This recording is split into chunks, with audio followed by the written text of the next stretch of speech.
I mean, you got to just realize what's going to happen here. Is Jay-Z going to do anything to Nicki Minaj? She's making it very clear on what she's coming out with. So this is the part that you got to watch very closely on how Trump's handled this. Now, don't get me wrong. We've seen the clips that there was a relationship, that they would talk and the exchange and all this other stuff. Yes, we've seen that as well. This isn't just a celebrity fight. It feels like a public effort to take down a billionaire.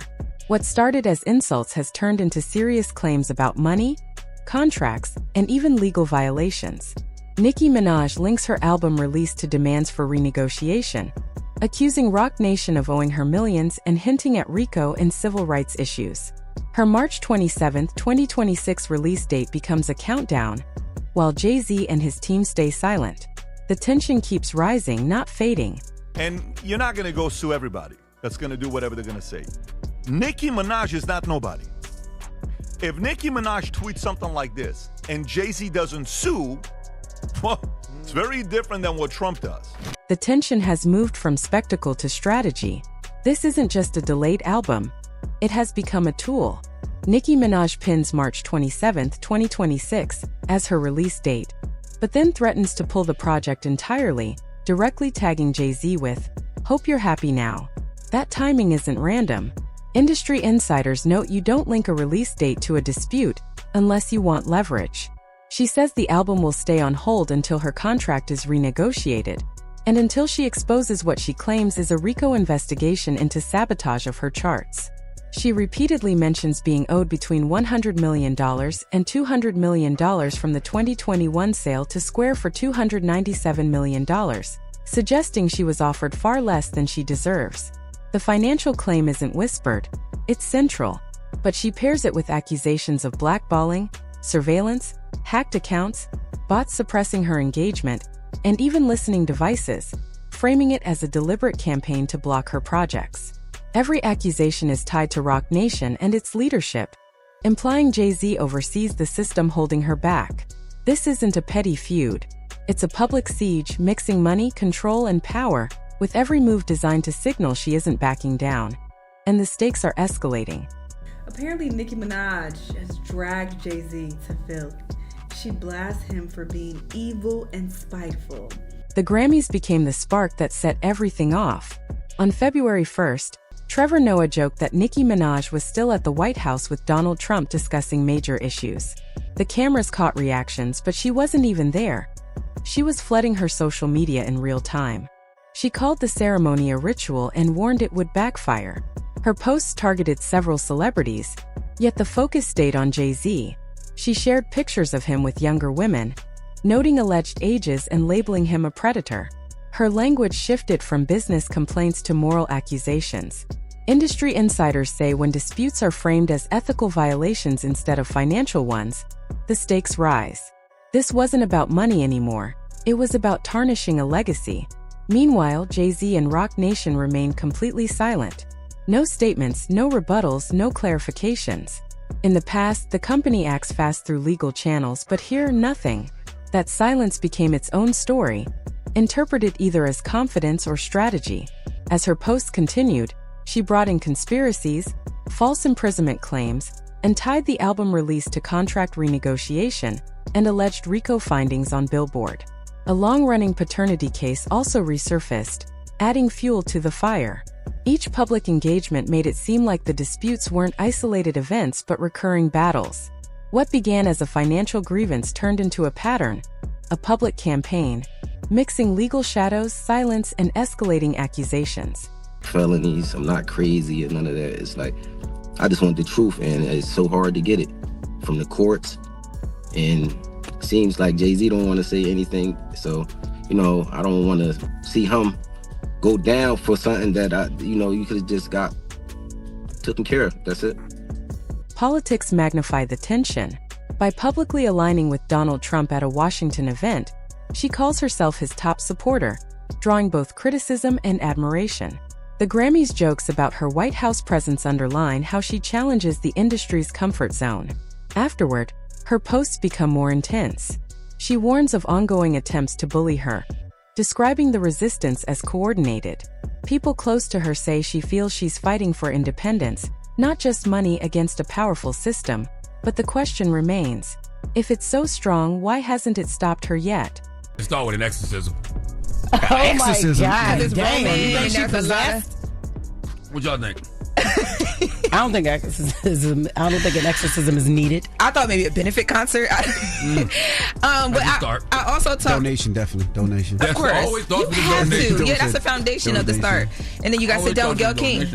The album date has become a central pressure point. March 27, 2026, hangs over everything like a ticking clock. She announces it, cancels it, reinstates it, and then links it to renegotiating her contract. This isn't random. Industry insiders say it's a deliberate tactic aimed at fans, executives, and competitors. Delaying a major release risks money and momentum, so the leverage must feel worth it. At the same time, her team faces separate legal issues, including a reported attempt to force the sale of her California home over a $53,000 judgment from an alleged assault case she denies. Her repeated claims that she will reveal what she knows shift the narrative from personal dispute to a larger campaign. She isn't just challenging one person. She brings award shows, chart authorities, and invisible industry forces into the spotlight. By naming institutions, not only individuals, her message changes from, "You wronged me," to "The system is broken." This escalates tension for everyone who relies on that same network, as her accusations about sabotage and stalled projects echo across the industry. John Legend, Billie Eilish, Phineas, Nicki Minaj is not here. She is not here.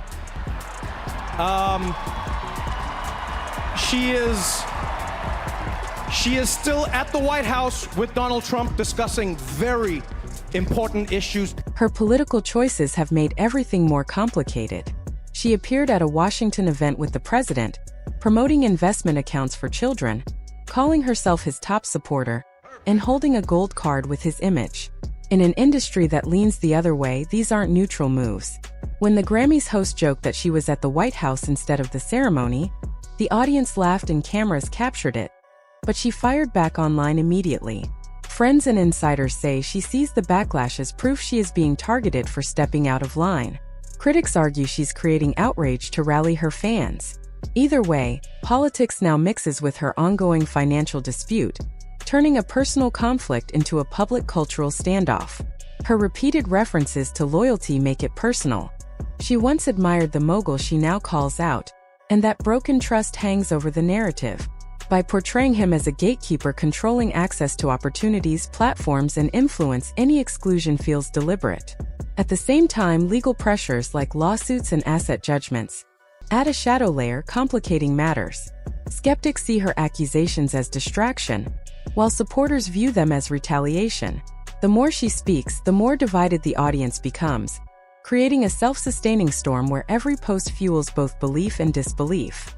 When I hosted a breakfast for Dr. King today for the Rainbow Push Coalition, Reverend Jesse Jackson's organization, and people are really mobilized. And obviously people at this event had heard about it, and these attorneys for the Bar Association in Chicago and on it, civil rights attorneys are saying, bring it on, because this is what the civil rights movement was about. Don, they said. Her escalation has a deliberate rhythm. She hints at story times, as if holding secrets in reserve, and insists the album won't drop until her contract is renegotiated.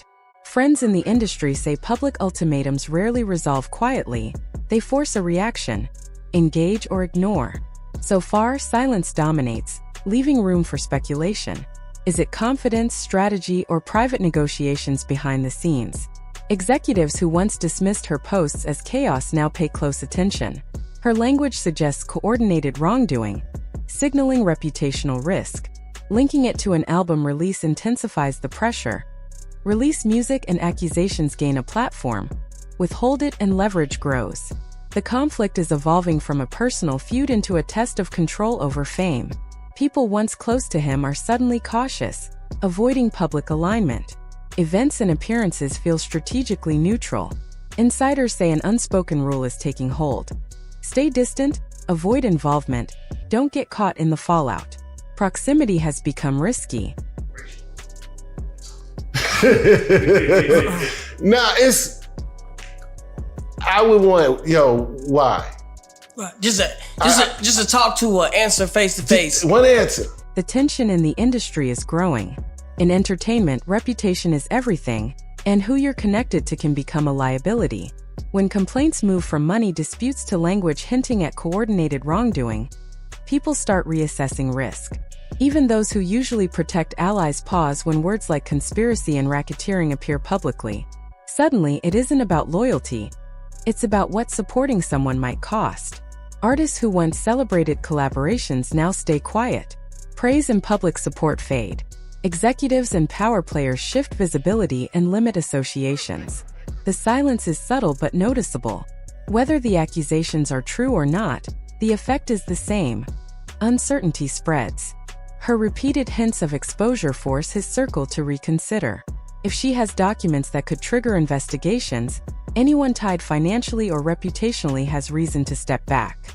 In a world built on stability and influence, even the possibility of legal consequences changes how decisions are made, and power moves become cautious.